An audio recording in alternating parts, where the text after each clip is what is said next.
the most technologically advanced drumheads on Earth. What does that mean exactly? It means power, control, and all the tools you need to reshape the future of percussion. Choose wisely.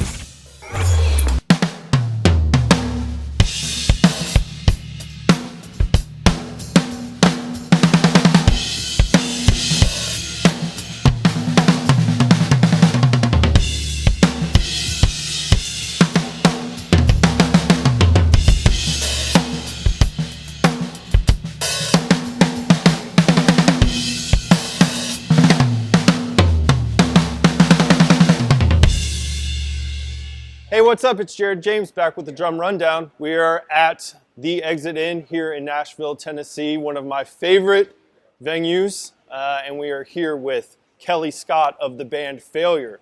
Thanks for having us, man. So nice to meet you. Yeah, likewise. Awesome. So we're sitting behind your kit for the show tonight, and I heard that you have a new set for every tour. Is that correct? I have, yeah. Ever since we got back together, I have. It's been like one of my cool, weird things to do before tours is like get a whole new like just piece of gear together. Except the stands. These are the same exact stands that I've used since 2014. The ride or dies. Awesome. Well, and you'll see they have, because of the plexi, I came up with this little low profile way of not only marking the kit, but also keeping everything from jumping around and moving and falling over. There's just a little bit of Velcro taped underneath each foot and onto the stage, so they just kind of snap in place. Yeah, and you can see here on the foot there's a little zip tie holding everything down and in place. That's ingenious. I always love talking to drummers about how they keep really everything. clean. Yeah, and this is clean. This is way better than like gaff tape and crazy like on a piece of carpet. This is probably the cleanest setup that I've ever seen. And this kit is so awesome.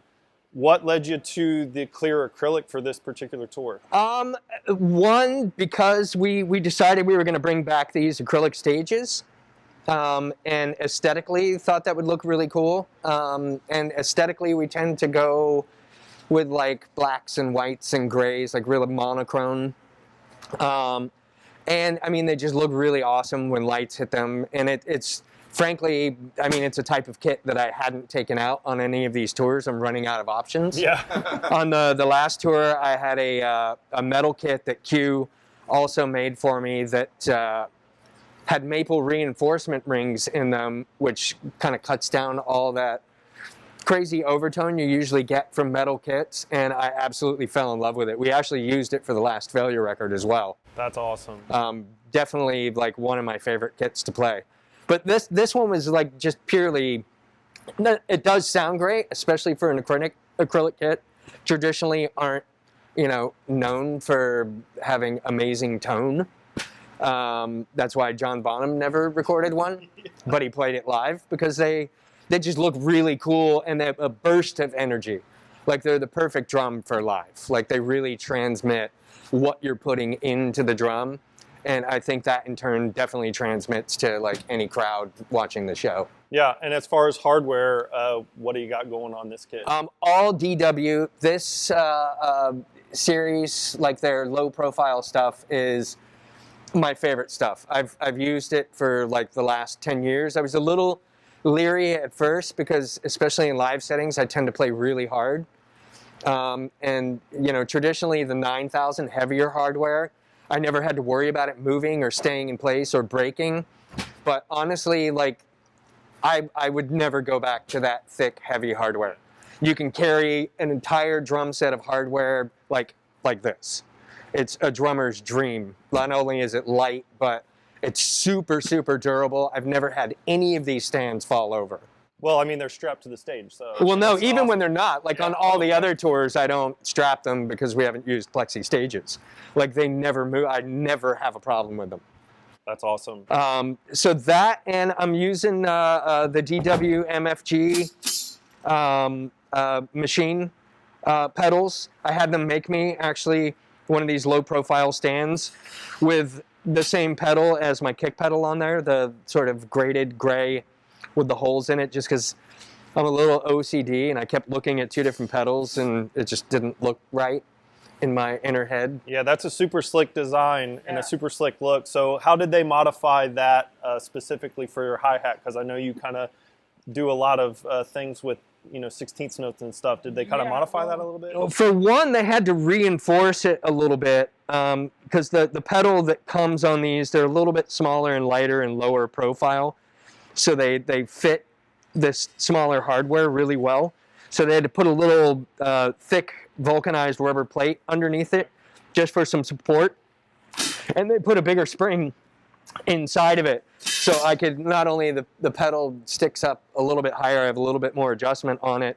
And it accommodates me like playing a lot of really fast, because I put the tambourine on there, like I'll play 16th note tambourine parts in sections and then bring the hi-hat in, just to kind of build stuff and add like another sort of percussive flavor to certain parts. But I mean, honestly, and I've also added this DW rack, which I've never used a rack live, but because we moved to this plexi, I didn't have a whole lot of floor space to like have a lot of legs and stuff over here.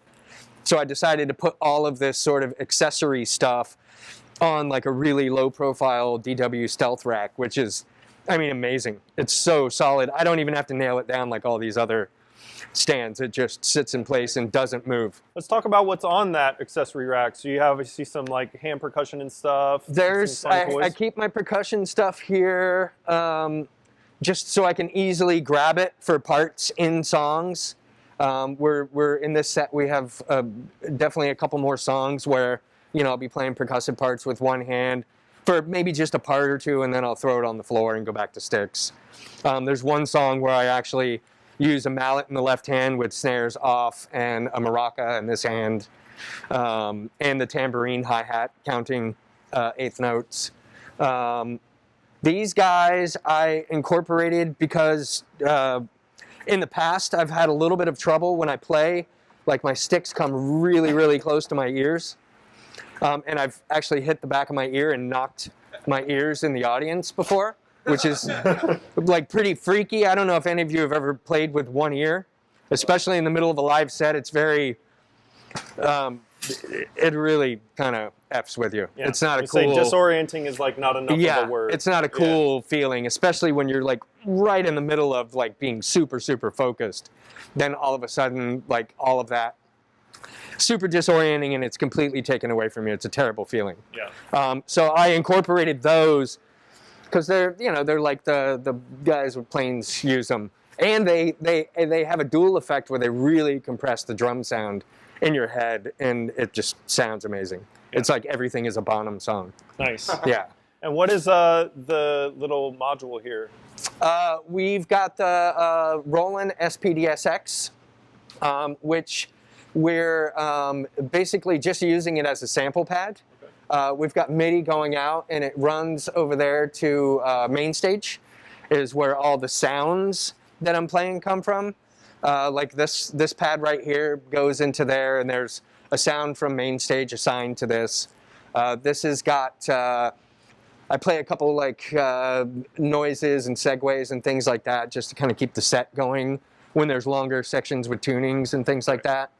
And everything also runs off of these RJMs, which seconds for me as a set list, because I don't wear my glasses when I play. Yeah. And the lighting situation, it gets really difficult to see paper, black and white set lists. Yeah, that is one of the coolest set lists I think I've ever seen. And it's, I mean, it switches. Every single song has got a new palette of sounds for the entire band. Like everybody has one. And that's definitely something cool that we've added for this tour. But yeah, I mean, it's crazy, but it's also like pretty simple. And over here, I've got a kill switch for any of the sounds that I'm playing. So once someone does start the song, I can just kill whatever sound I'm playing at the beginning of a song. Nice. And that's just tied into the back of the SPDS. Yeah, you have a lot of control for a really, really slick workflow. There's a lot going on, but you have like control over everything. This is super awesome. We believe in redundancies. We don't like leaving things to chance. For sure. That's for sure. Yeah. Especially me. Like my whole ethos centers around the second I get up here being in complete control, and the less I can be extracted by external things, the better gig I'm going to have. Yeah. And, you know, using that ethos to kind of build out your kit, has that informed some of the placements of these baffles and things that we see? Is that to kind of control your sound even more? No, actually, the baffles I love because I can see myself playing in them. Okay. For like pure vanity. Yeah. Awesome. But also, like, you can see your technique. Like, if I'm hunched over a bit too much, I mean, that's not a good thing. Like, sometimes I cinch my shoulder up when I play parts, that's not a good thing. But mostly I love looking at myself play. Okay. And I think subsequently I'm a great air drummer. Yeah, we all started as air drummers, but right? Those are purely, because we record everything live. Like this whole setup is, I mean, it's a live rig, but it's also a recording rig. Yeah. First and foremost. And these baffles we started using, they're from this guy, Boone Dodgerill. He makes them, they're called BD Baffles. And it basically is designed just to keep the cymbals out of the vocal mics. It is such a cool design. And I mean, it worked. And it's got such a cool look. I mean, from the, you know, out in the house, it's just, I think it's cool. It's like super kind of cool space look. age, and it goes with everything else. And I'm actually thinking I would love to like buy a whole bunch of them and just go all the way around. Initially we were thinking about like the traditional, you know, put the drummer behind a baffle, but that's because we're a three-piece and the connection between the three of us is so vital. Putting me inside of a box and like disconnecting from everyone, just it didn't seem like a logical or smart thing for us to do, because that's definitely, as a live band, one of our strong points is the connection we have to one another when we play, the pushing and pulling, and you know, it's a really cool organic thing that we do live. And speaking of connecting to everybody else on stage, I know you have a unique monitoring system that kind of keeps you anchored to what's going on. Yes. Talk to me about this throne. Well, we are all wearing the ears. I use UEs, which I totally love. And I've got right there behind you. Yeah, get out of the way. This is a English company called Porter & Davies. They make a few of these systems for each of the band members, but mine is specific for drums. And basically what it is it's a monitoring system that plugs into my stool. So especially when you're wearing the ears, the sound, there's a speaker in here. And the sound basically goes through your bones and fills your whole body. Wow. And any drummer knows, like, the one thing for me anyway that can completely give you a bad gig is not being able to hear your kick drum. Right. That solved that problem. That is my most valuable piece of gear right there. Everything else I can change, and you can generally play anything and play well. But that guy right there always reinforces just the live depth and impact of the instrument I'm playing. And you don't have to rely on outside sources. Again, like I want to be in control of everything I need to stay focused and play. And monitoring is a really, really big thing. That's awesome. And as a live band, like generally when we got back together, the idea was to remove everyone else from our live show. So we could just take this thing, and no matter where we put it, it sounded the same for us. And we didn't have to mess with people trying to explain, this is what I hear, can you give me that, can you do, you know? And people get in here and all of that work at sound check completely changes and everything sounds different. And, you know, so it's just this thing, like our music always sounds the same, our ears always sound the same, and we can just move from place to place without having to fuss with it every day. Because you're doing 6 shows a week. So to be able to scale that and be able to turn around and not have to worry about it. Yeah, I want to talk to somebody about that, by the way, when we get home. And I feel like the last thing that we missed were, you know, speaking of the baffles, is the cymbals. So we have Meinl here from Nashville. So talk to me about the cymbals. These, in my humble opinion, are the best.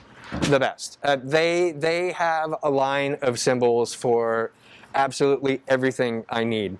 And from record to record, that changes sometimes because, you know, obviously we have 10 to 18 new songs that we have to play with different sounds.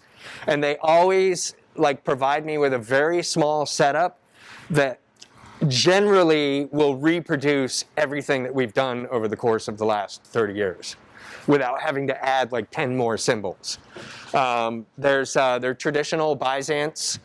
I get the Brilliant finish because it's kind of a mixture of sort of that old school Zildjian sound is what it reminds me of, like before they started infighting and broke off into, you know, 3 or 4 different companies. Like now everybody in their family has a different line of cymbal that they put out.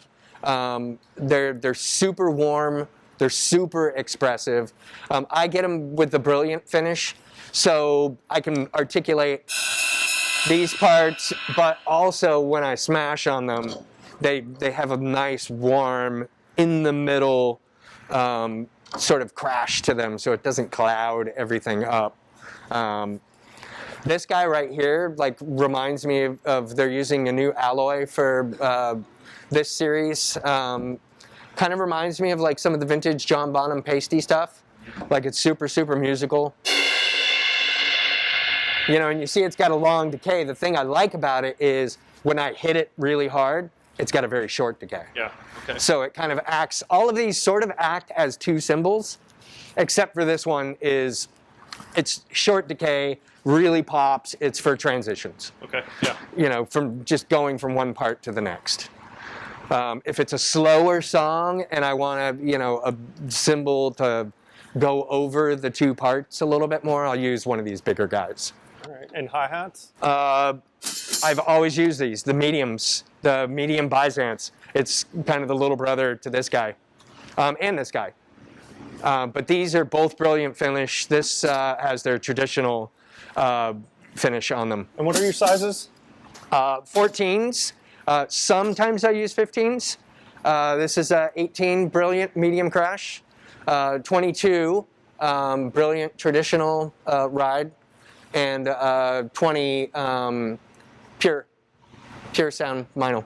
Cool. And while we're talking about sizes, we might as well get the shelves while we're at it. So we got rack, floor, and space what we got. 24 kick, 14 by 6.5. This snare, I years ago, I was running recovery homes, and because you have to like keep track of like all these people living in your purview 24 hours a day, you can't have a traditional job where you're gone from the house all day. So I started buying and selling snare drums on eBay. Like buy one for $50, sell it for $60. Buy one for 100, sell it for 150, and just kind of nickel and diming my way through paying all my bills and stuff every month.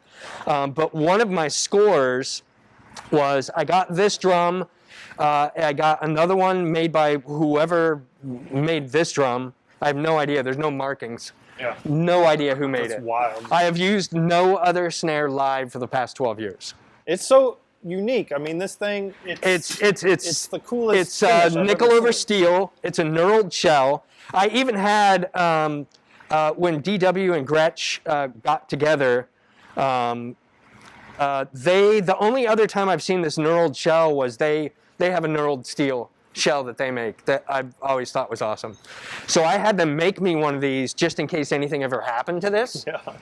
But the drum, I mean, it sounds fabulous, but it doesn't sound anything like this. It's so awesome. It's so unique. I have no idea who made it, but I got this Black Beauty copy by whoever made this, and a 60s brass Slingerland, all for like $237 with shipping. Dude, wow. That's insane. You know, the only thing that is different is it had these lugs on it that I shattered like probably within the first year on this side because I hit a lot of rim shots that just literally blew apart.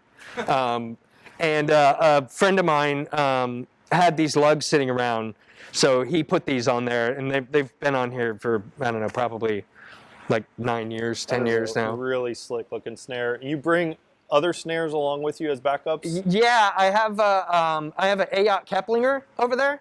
That's also a 6.5. I took the wooden hoops off of it, so it would sound more like this one. I put reinforced hoops on it. It sounds great, but you know, honestly, unless this one falls apart, that one's just gonna sit on the floor. Yeah, that's awesome. Yeah. And same with like my direct drive. Thank you. Yeah, we'll bring her in. Yeah, it's a beast. Dude, this thing is heavy. Yeah, it's a fabulous drum. Massive. A really, massive really snare. fabulous drum. And the same with that, I usually use the DW direct drive But 2 gigs in, I shattered the post. I like somehow sheared it off right here. And I had gotten this chain drive version of that as a backup before we left on tour. So I started using that, and they mailed me another one of these, a replacement, and my superstition's kind of kicking in. Like, this is working so well, and it feels so good that I'm afraid to put that one on now. So get this out of here. I'm just kidding. Great pedal, but they feel entirely different. And so the chain drive on that one is your go-to. Yeah. Okay. And it's a really traditional setup. Like, almost all drummers play chain drive. The direct drive is completely different. When I started playing that, I had to like just readjust the way I played my kick drum, and it actually was an set because it was something I never really looked into before. But it just gave me better technique. Yeah. You have to play with better technique to play those direct drive pedals. And I know you do tune your kick drum a little differently, you know. Low as it will go. Low is the way to say it, right? Every time I set up this drum set, I've got to re-tighten like jangling lugs because it's so low and they shake loose every gig. Yeah. It's a little more difficult to play because there's so much, especially on bigger kick drums. This one's a 24. There's a lot of slapback. So playing the faster stuff and just being really articulate, it takes a little bit more practice and just a lot more sort of power, I think, to control what this drum naturally wants to do with a head that and I love that low and that low. Yeah, that lowest possible pitch tuning method is so cool. It's great. Yeah, it's great. And you have the sub kick on the front. Especially with the sub kick on the front.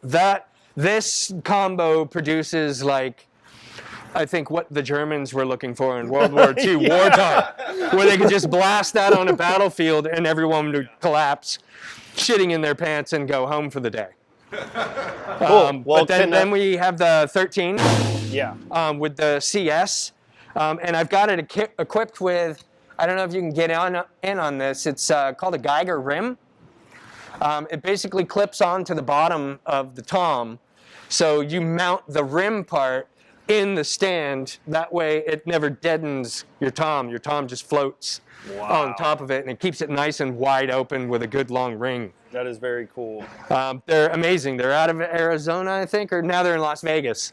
It's like $40. If you're putting a tom on a snare stand, you should buy that. Yeah, that is cool. I've never seen that before. And that makes it's totally so much amazing. Sense. Yeah, and it's amazing. Same with these guys. You'll notice I have the Gretsch legs, which I love. They're super thick. They're not made of pot metal, so the vibration travels really well through them. And I've got those special pearl feet on the bottom where they're hollow in the middle. And again, that just allows your ring. There's nothing deadening the natural ring of the drum. Did some of that stuff inform why you went up on the acrylic platform? No, I mean, I've used those accessories on all of my kits. On all of my kits, even long before I started playing on this type of stage or acrylic drum sets.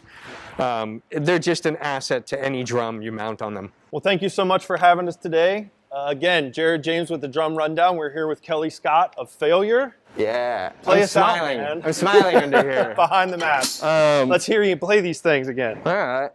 Let's do... we'll get a little more subtlety for you guys.